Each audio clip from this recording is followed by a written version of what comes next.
Good morning, everybody. My name is Taka Kensei. I am currently the Atenveldt Kingdom Rapier Marshal. Today's class is going to be on just what the screen shows. There are a couple of big changes coming out that have come down the line. The Society Rapier Marshal has still indicated that these rules go hot, become active on August 15th. Let's go ahead and get started here then. First up is the Kingdom of Atenveldt Rapier Marshal's Handbook will probably change to the Fencing Marshal's Handbook to match up with the Society. This, as you can see, is a Word document. So we're going to change that. This is a working document. It is not a final version. So as I said earlier, if there are really good suggestions, I'm open for them, and so we can make changes before I actually put this out to all the marshals in Atenveldt, and then we get it to the Crown and the Earl Marshal and get it finalized and posted up someday on the Kingdom website. They're dated July 20. Everything is all good. We're not going to go through Alan Gravesend's, the Earl Marshal of the Societies thing. You can take a look at the summary of changes from the Society Rapier Marshal's Handbook. That is taken straight from the handbook. I didn't take anything out. And she made some significant changes based on suggestions from all of the rapier marshals and a lot of the deputy marshals across the society. I know some of you may have reviewed these rules when they came out last, I think it was October, I don't remember, but they were out for review some time ago, and there are changes from and as a result of that review from the populace. Not all of them great, but there are changes. And then we have a summary of changes, pardon me, for what we do in Atenveldt from what the Society Handbook actually lists. Across the board, of course, we changed Kingdom of Atenveldt instead of from Society, and we get rid of all of the reference, for the most part, to light rapier. I don't even know over time when we actually did light rapier actively in Atenveldt, so it always goes away. And the rest of these, we're going to go through a little bit at a time. I have highlighted in the document what the changes are that I've made, so they should be pretty obvious. So one of the big changes from the previous set of rules from Society is that she has put an introduction and an explanation of what the intent is. And really importantly to me, because we had added before, is that she added the rules of the list. So you can see here that at this point I changed and added reference to the Atenveldt SCA Youth Combat Rules, and I added to that the Atenveldt Youth Rapier Handbook, and that is going to be discussed today, and we have some changes to that, and that will get placed up and on the Kingdom website as well. Okay, rules of the list. I had put into the rules our handbook as an appendix. She has moved that out, so I was able to delete it. And so that's fantastic. These are something that everybody should know, and something that a lot of rapier fighters never even looked at because they are in the Marshal's Handbook and not in the Rapier Handbook. So this was a great change, I thought. As you can see here, light rapier is no good. It's gone. And we are keeping the 3-month requirement for rapier before you can do cut and thrust combat. So one of the changes from the Society Handbook previously to this one is that we changed from heavy rapier to just rapier. And so we've been doing rapier for a long time. There's been a lot of weird confusion about heavy versus light rapier versus cut and thrust. Our standard thrust only rapier is just rapier now. It's not heavy rapier, it's just rapier. Cut and thrust combat, cut and thrust rapier remains basically the same. We've got a really good chart in here now that summarizes the major difference. Light rapier has been removed.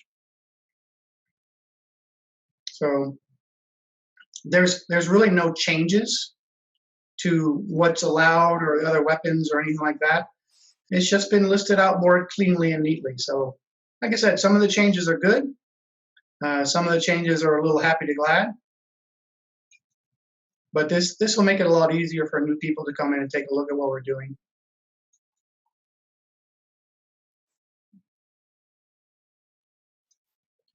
All right, 2 types of combat fencing, single and melee. Okay, single combat, just defined, pretty straightforward.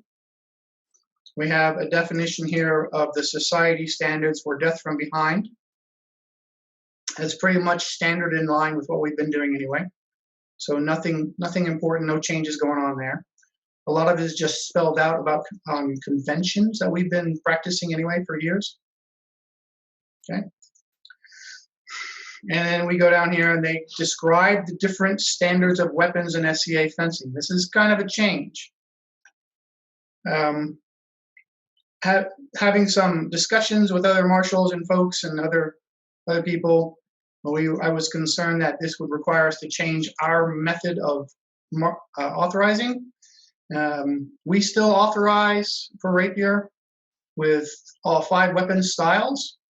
And I think the verbiage is different enough that we can continue doing what we've been doing without having to even change the form or anything. So, which will make Sam quite happy. All right. So dagger, single sword, 2-handed sword, spear, and projectile weapons. So there are some changes to 2-handed swords, to spears, and projectile weapons that we're going to talk about. So the metal bladed weapons section is pretty straightforward. No major changes. Again, it's just discussing things that we've already been doing, that have already been practiced in Atenveldt for a number of years. This is going to rule out some of those unusual, like Modus. I think Master Roland had been using Modu for a while. That rules that out. Damn it! I know. And but you know, I think that is too bad, but it is what it is. All right. So the highlighted portion here, one of the things that we have seen and I've heard from folks in the past is S-curves in the blade. We're not using light rapiers. S-curves are bad for foils, and they're bad for épées, and they're bad for modern fencing sabers. They're not detrimental to what we do. So if you have a fighter who comes out with a weird S-curve in their blade, it's fine. It's not going to break weirdly. We're not concerned about it breaking sharp. The metallurgy is different, and I've had a discussion with our current Society Rapier Marshal, and she does have a background in metallurgy, so I'll take her word for it as an expert. If you get a twist in the blade, then I would be concerned, because that's a blade that's hit metal fatigue and is going to potentially fail soon. That should probably be removed. If you have an S-curve in a blade and you can't get it straightened out later on, and it continues to get that S-curve, that's metal fatigue. Remove it from the field. That's blade maintenance, and every fighter should pay attention to that. Marshals can inspect blades. I'm not telling you to go out and start slamming people's points on the ground to see if they get an S-curve in it. Just pay attention. All the marshals and the field marshals, we need to be responsible adults. We're playing with steel, and it's a martial art, and there is an opportunity for us to hurt ourselves. I'm sorry, there is a chance for us to hurt ourselves. It's not an opportunity, sorry. But that does not mean that we need to be irresponsible and ignore safe standards and good practices, okay? So tip covers. I have, this is a change based on discussions that I had for our last manual, because they use the word tip and blunt rather as if they're different things, and interchange them, and it becomes confusing. Mostly I have a concern expressed to me by the guys who are coming over from HEMA. Tip covers should cover that, change that, make that easier for people to understand. It doesn't change the mechanics. It's just whatever you want to call a blunt. I'm not telling you to change what you call the rabbit blunt or anything. It's just for actual documentation. It makes it easier for HEMA folks to come over and understand. Okay? because the sword has to be blunt, but you need to put a blunt on it. And so, and you put a tip on the tip, or blunt on the blunt tip. But there's no point in making it difficult for people. All right. So as we go down here, one of the great things that I think that was done for this manual was that the images, all the pictures and all the graphics have made it much easier for people to understand what we're doing. This one very much says you can't have a blade point that points backwards. That's all that is. And I think looking at that, even without reading the text, makes it pretty clear. So now we get into some of the changes. So from the previous manual, what has happened is the length of a two-handed sword handle has changed significantly. The Society manual had the length of the grip for a two-handed sword being no more than 15 inches or 1/3 the length of the blade. You can now have a 24-inch or less handle on your two-handed sword. Your blade length can be up to 48 inches, and the maximum length of a weapon is 60 inches. The 60 inches is the same, the 48 inches of the blade is the same. What that has done, because she has also altered the maximum length of the grip for with single-handed swords and daggers, is the maximum length of a single-handed sword is now going to be 58 inches. Because 48 plus 10, that's going to give you only 58 inches. All right. Now this is a guideline, kind of like the pirate code, right? Two-handed swords are now 60 inches max with up to a 24-inch handle. That's going to allow some of the longer blades that have been out there for a while. James the Just used to make an 18-inch long handle on a 42-inch rapier. Those are now perfectly acceptable, without exceptions. They're not an off-the-wall kind of thing. But it also allows for a greater range of skills. As far as single-handed swords, what I was talking about before, if you have a Grossmesser that comes out there and they've got a long handle on it, it's 11 inches. That's really not that big of a deal for that single-handed sword. In rapier, if we start talking about cut and thrust, we start to have some issues concerning hand protection. Okay? So when we get to the armor section, we can talk a bit about that, okay? So something else that is somewhat new is the way you measure blade length. Okay? You're no longer measuring the blade length of curved blades along the spine of the blade. You're measuring it from hilt to point in a straight line, which means that your blade on a two-handed sword might actually be a little bit longer than 48 inches. That doesn't give you an advantage in reach because the straight line distance is still only 48 inches, and that's what she was more concerned about. The flex test? Yeah, so there's no real change to this. This is the exact same thing. It's a 6-ounce weight. You put it right on the tip of the blade, as close to the edge if you want to. You have hold the handle straight and flat, and you measure to make sure it flexes appropriately for the type of combat that you're going to use it in. All right, metal spears, they're still on here. They're still legal right up until the 31st of December. So spears, 2 types of spears, steel-headed spears and rubber-headed spears. 633, steel spears will no longer be allowed in SCA fencing after December 31st, 2020 at the direction of the Society Marshal. Alan Gravesend decided that he did not want to see them anymore. I really don't have any explanation as to why, because he did not offer one. They took out a lot of the restrictions on steel-headed spears. So there's no requirement for 2 hands. There's no restriction on pool cueing. None of that is in here. That's all been removed. Okay, this is not actually, this is the weapon, and she split it out so that there's a section on how to employ the weapons in paragraph 7. And so this is just a description of the weapon. Okay, but it's a very different set of rules than we used to have. And we move on down to rubber-headed spear construction. So rattan is the only haft that is acceptable at this point. There are some folks who are already offering up experiment programs to add hardwoods and things like that to rather than just rattan. Rattan is super flexible. I really don't like it for the spears that we're using. That's okay though. We'll see. We'll be fine. We just have to be safe, and training will help mitigate some of the potential risks.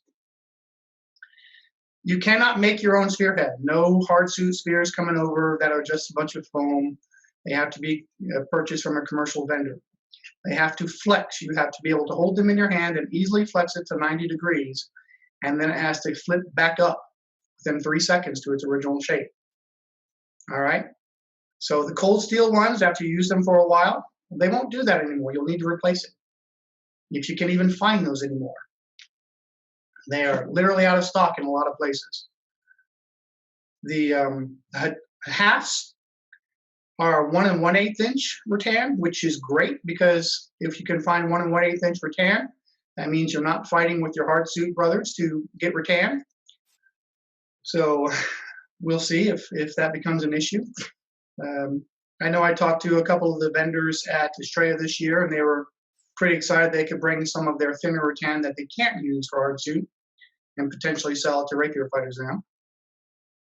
Maximum length of a spear from end to end, point to butt, is 9 feet for the rubber spear tips. 9 feet. Okay? If you add something on the back to make sure that your hand doesn't slide off, still 9 feet total length. Some of the spearheads are a little tough to attach. The halberd heads and partisan spike spearheads from Purple Heart Armory, they become a little awkward, and so you got to be very careful about securing them. I know I've talked to a couple of folks on the Spear Facebook page, and they're using cord and then taping that as well to help secure it on. It has to fit and has to be in there pretty securely. So I've been using the rubber tip spears for almost as long as I've been using the metal tip spears, and that was way back when Kaid started their metal-headed spear experiments. So almost 8 years now, 9 years.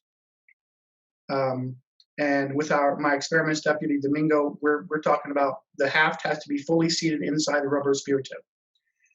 And it must be at least 2 inches. If their rubber spear doesn't accept at least 2 inches of rattan haft, then it's no good on the field.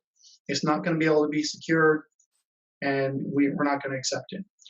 That, however, rules out a couple of spearheads. The Purple Heart spear tip, the standard spear tip, which is just hard rubber, that's no good. Can't use that one. Okay? And I got them right down here, in fact. That Purple Heart one is no good because once you insert the haft fully into that thing, you've only got about 3 inches instead of the required 4 inches past the haft. All right? The one here, the heavy-duty rubber spearhead from Armorcorium, and I think it was like Relics USA or something. They used to sell it from there. But that is an awful spearhead, by the way. That is horrible for what we do without armor. Might be okay for folks who are doing harness fectin, but not for no armor. All right. So this no basket hilts or keons will be added to spears. And that's because I saw somebody do that. Okay. No basket hilts, no keons. You can add a disc up to about 4 inches in diameter to protect your hand a little bit. All right. Any questions? Any comments so far? I have a question. So go ahead. I haven't seen anything that says that I can't put one of those short tips on the back end of my spear. Mm-hmm. You're not going to. You can do that. Again, the maximum length is 9 feet. Sure. Yeah, that's it. You can take one of these, for example. You can put that on the back of your spear if you want to because the way it looks, but your spear length is still maxed out at 9 feet. No, I don't want to use a disallowed one. I mean, what if I put 2 allowed tips, one on either end? That falls under only 1 blade on each weapon. Yeah, but they're not blades because you can't cut with them. You can only The thrust it. spearhead counts as a blade. Does it? It does. Was it defined that way? That is how we were defining it, yes. Oh, okay. I just didn't see that. Okay, well, my understanding of the rules, my reading of it is that it says weapons may not have two blades. A rubber spearhead is a blade. You may not have two rubber spearheads on a single weapon. Okay. I love the idea of putting two spearheads and being able to flip grips in the middle of a fight, but I don't believe that fits within either the letter or the spirit of the rules.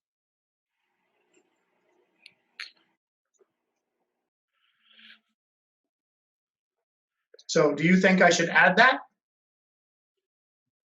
Well, I think that, I mean, the section about not having two blades on a weapon was significantly farther up. I don't know that it actually says anywhere that a spear tip is considered a blade. I know that that's how you're interpreting it, but somebody will try it, I think, if you don't spell it out somewhere. Or just say no buts.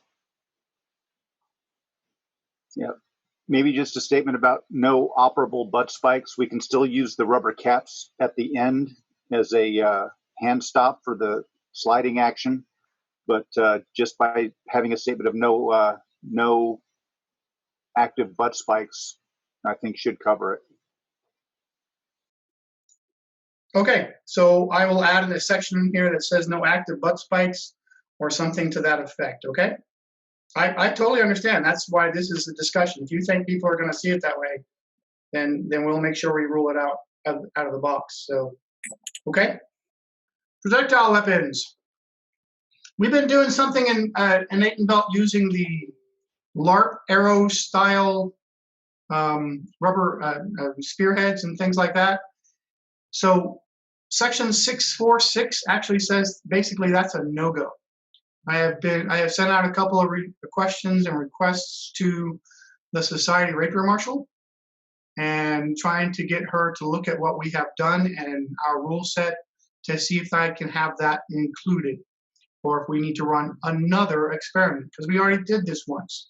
We actually got approval by her predecessor, Master Laertes out of Kagehiro. So if she requires another experiment, we will eventually be able to get back together and do another experiment to get those types of arrows added to the Society Marshal's book. So 646 might change back to what is straight out of the book. We'll see what happens. Under 6.4.7, it actually says I have the ability to make changes. So I'm going to go ahead and go back and as far as the draw weight of bows and crossbows and things like that, 6474 says I can do that. And so we're going to go ahead and make that change because we have found the 30-pound bows and the 30-pound crossbows that Master Roland discovered for us to be acceptable. They are currently in the Atenveldt Rapier Combat Archery rule set. And so we're going to stick with that until they tell us we're bad people and we can't do it anymore. So looking at paragraph 6.473, it says a rubber band gun may not have a greater draw strength than 30 pounds. Good luck pulling that back.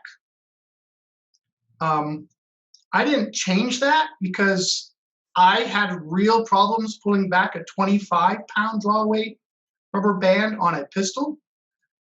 And then I had almost as much trouble firing it with two hands. If somebody is struggling to pull that, we'll see. I know that nobody's firing 30-pound draw strength on their rubber band guns right now because that's an excessive amount. And if we start to have trouble with somebody shooting 30-pound draw strength rubber band guns, we will look at making a change based on incident reports, okay? Defensive objects. Bucklers, cloaks, sticks, other objects, pretty standard stuff. Rigid and soft non-rigid devices, no real changes. She's just a lot more specific about what they are. This is my favorite line right here. Cloaks and similar objects may be thrown onto opponents as weapons, body, hands, and arms. but may not be thrown deliberately to cover the opponent's face or to cause the opponent to trip. We have been doing that for a number of years. Now it is written down. So, huzzah, right? Or we've been supposed to have been doing that for a number of years. But now it is standardized, and so everybody will have the same thing. There won't be any arguments. All right, now we're going to talk about the use of weapons and defensive objects. There's really no changes for us. She's kind of spelled out some of the things. They want you to create a use period style fighting. The blows should be deliver a force so that basically is necessary for acknowledgement force level wise. It doesn't tell you a poundage. We've kind of gotten away from the idea that it must puncture skin. So it's going to be a little more difficult in some ways to define what level we're looking at. But our calibration is still good. We keep our calibration where it's at, and we don't need to make any real changes, okay? So valid blows are thrust, tip cut, push cut, draw cut. Those are all still the same for us, no changes. Some kingdoms have those as optional. You can see here the note here 6. It says per section 1.2, any kingdom may limit their rules to be more restrictive, but thrusts and draw cuts are required. Tip cuts and push cuts are optional. We use optional blows. And then percussive blows are added for cut and thrust combat. So valid blows with a spear remain only thrusts. All right? So thrust only with spears.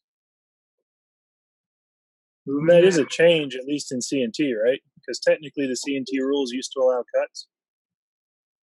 No, you add percussive blows. That's exactly the same as we've been doing for a while. Thrust, tip cuts, push cuts, draw cuts have always technically been allowed. I know a number of people have argued against draw cuts and push cuts in cut and thrust, but they have always actually been allowed by the rule set. And we have added percussive blows to those 4 basic attack styles. No. I mean spears. Spears used to be able to cut. Oh, no. Spear. So in the previous rule set, as was published officially, spears with metal heads were always only thrust officially. The experiment, when it was out there and we played with it, and the initial rule set proposed allowed cutting in cut and thrust with spears, but it was still only thrust in heavy rapier at that point.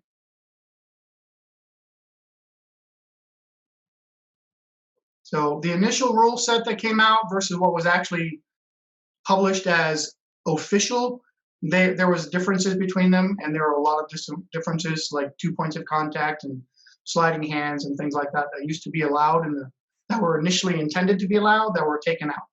In Atenveldt, we have only ever allowed spears in melees because it was really dumb to have an 8-foot spear. Once you got past that point, it was dumb.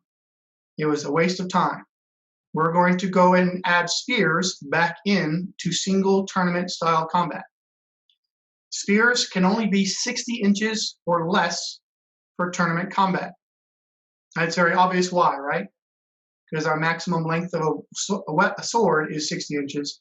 So we have spears at 60 inches or less. We played with them. We've done some work with them for the last 6 months or so, and they're a lot of fun. And so we're going to let them back into tournament-style combat. Again, they are a non-standard device, and you can decline it if you are the opponent. But to be perfectly honest, a 60-inch spear that's thrust only is a disadvantage over a rapier in a lot of ways. It's just fun to do.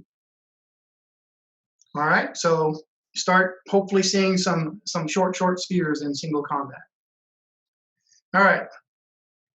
All of this yellow stuff is new. None of that was in there, but these are things that we've talked about and I know need to be addressed.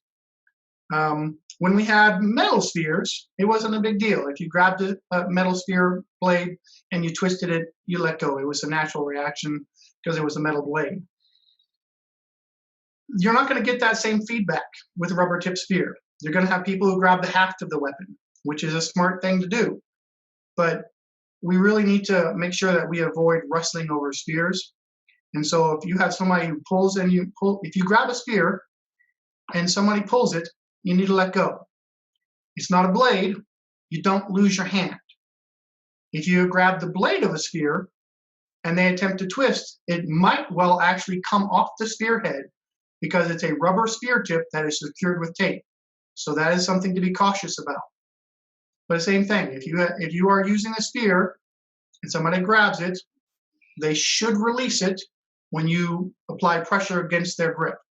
Same thing if you are grabbing a spear, whether it's the haft or the spearhead, you need to get into the people need to get into the practice of releasing when you get a pull or pressure or even feel a slight twist. You don't lose the hand if you grab the haft. That it's not a blade.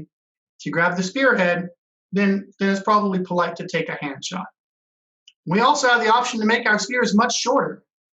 And so I have separated into spears in one hand and spears in two hands. If you are using a spear that is 6 feet or less, it may be used in one hand. You may move your hand freely about on the shaft, on the haft, however you want to, slide it around however you wish to, and without any problems. Okay? You got to be careful not to let go. If you slide that haft up and down on your hand and you lose the grip, then that is a problem. So training. Spears in one hand may be used with an offhand defensive object. So you can use a buckler or a cloak or a baton or whatever. You may not use another offensive item, even if you're only going to use it defensively. So no, you may not have two short spears. You can't do spear and dagger or spear and offhand sword. No. All right, spear and defensive. Okay, we're not trying to take advantage. Yes, I have seen some historical examples, but no, please. All right. Spears in two hands, and each spear over 6 feet tall, 6 feet long, have to be used with 2 points of contact at all times. If you lose your hand, you can take the end of the spear and put it underneath your armpit and hold on to it with the other hand. That gives you 2 points of contact. I'm doing a spear class after this one with Ewa Kensai, and we actually have a good picture of that if you need it. And so that's actually taken straight out of the original rule set and the original experiment, and it worked really well. So we're going to do it again. A fighter who is using a spear with two hands may actually use a defensive object in one of their hands. The defensive object cannot interfere with the holding and the control of the spear in two hands. So if you've got a buckler and you've got a big thick handle on it and you can't hold onto the spear at the same time, then that's a no-go. If you've got leather straps for your buckler handle, then you're probably okay. Again, I've got some good images in the slideshow for the next class after this one. All right? Pull cueing is permitted with spear in two hands. Both hands must remain on the spear at all times. Full extension while releasing with the front hand is not going to be permitted. You lose complete control of the spear, and we're not hardship guys. So we don't have the armor. We don't have somebody tripping over it. I really don't want somebody stepping on a rattan shaft and breaking it. I have to add, daggers may not be used to execute killing from behind because society doesn't say that's not allowed. And I have not found a safe way to do it in Rapier yet. All right, so this is one that has been a problem for some folks, and we've had some discussions about it. Loose clothing. So I have added with structure because the intent is that this was written in here and put in here because a number of folks have big poofy shoulder sleeves or the hoop skirts or things like that. I think she references them both in here. Yes, bulbous sleeves or hoop skirts, rigid cuffs. This is supposed to be that if you get stabbed in one of those locations, you should take the blow if it would have struck a body part behind the rigid, structured, loose clothing. It's not for people who are wearing the giant Irish sleeves that hang down to the ground from their wrist all the way to their ankle. If I touch that, they lose an arm. It's not intended for that. It's intended for clothes that have structure. Okay? So don't start requiring people to take blows because their cloak was struck and therefore you must be dead. That's not what this is intended to do. It's for structured clothing that is held away from the body. Next, we're going to go down here to, all of this is pretty much the same. I mean, if you lose, oh wait, hang on. There's a little difference here. And we're going to talk about it right now. Battle blows to the foot or leg. So we've been allowing knee walking in melees. We're going to allow it in, because that's what the folks who I addressed it to thought was the best way to go. And then these same people were like, why can't I knee walk in tournaments? So we're going to put knee walking back in. Knee walking is perfectly reasonable. It can be done safely. We've demonstrated it. A lot of other kingdoms do. So I've just basically put back in here what our definition of feet together is, because holding your feet this close together makes it very difficult to maintain balance. You can have your feet up to shoulder width apart. I really don't care if you put them even wider apart as long as you don't move them. The intent is stability and safety, and for folks who can't get back up and down off the ground for some reason, or just don't want to, they can post, they can stand up, okay? Now, society has determined that if it's a blow to the lower leg, you may rise up on your knees. But if it's a blow to the upper leg, you can't rise up, but you can still fight and move around on your legs. Moving on. So again, we've got really good images. We have penetration resistant, rigid, abrasion resistant. That's all the same stuff. She's got good visuals about what's required where. Okay, this just basically spells out what we've basically been doing anyway. Padded has been added, but it's really something we've been doing for elbows anyway, for cut and thrust. She's just defined it as something we're talking about now. So foot coverings may have soles or not, but should be appropriate for the terrain. This 3 millimeters, she had listed as 12. That was just a typo. So they made that change so it was clear. Neck coverings, the gorget doesn't need to be solid anymore. That was one of the rulings that her predecessor had made. Can you clarify the no soles? No soles? Yes. So there's no reason, we don't need soles on the bottom of our shoes. If you want to fight in the stockinged feet, that's perfectly acceptable. Okay, cool. Thank you. But if you're fighting outside and you're fighting on rocky terrain, a marshal can make a call and say, this ground is too rocky or too covered with thorns, you're going to injure yourself, you need to wear soled shoes. Marshalling, there are some minor, not really any major changes. This kind of puts more on the marshals than marshalling had before. Spells out that safety is our first responsibility. Observing the fight, being observant, and being safe is our first responsibility, okay? We've got a list of definitions, and that she put in here to clarify some of the terms that she used. Anything underlined in this will still be in here. All right, she has an inspection for bladed weapons, which is good. It gives us a good standard to go from. I didn't see anything here that really needed to be changed. You can ignore anything that references light rapier. I left the light rapier stuff in here for purposes of the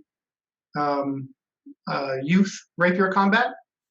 So they reference this document as a source as well. And then we go down here. Making a drop tester is in here. Using a drop tester is in here. It's all exactly the same, no changes. Authorization, we have authorization, a procedure that can be used that should be pretty effective for rapier and for cut and thrust. And then I have a spear authorization procedure. Future spear authorization procedures will be requiring people to fight in single combat as well as melees. All right, because we're going to allow single combat with our spears, they must also authorize in single combat. That means they're going to, we're going to need to make sure that they have access to a 60-inch spear or less. Okay, they can use a 60-inch spear in two hands if they want to. They don't have to have an offhand defensive, but they can also use it in one hand with an offhand defensive object.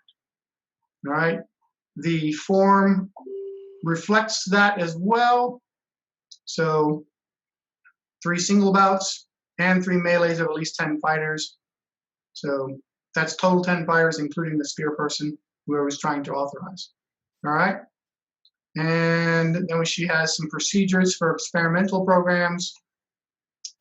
This pretty much spells out the stuff that was on the website before. And adverse reports. So for folks who have not been sure what they should be reporting, adverse events reports is actually spelled out on here now, okay?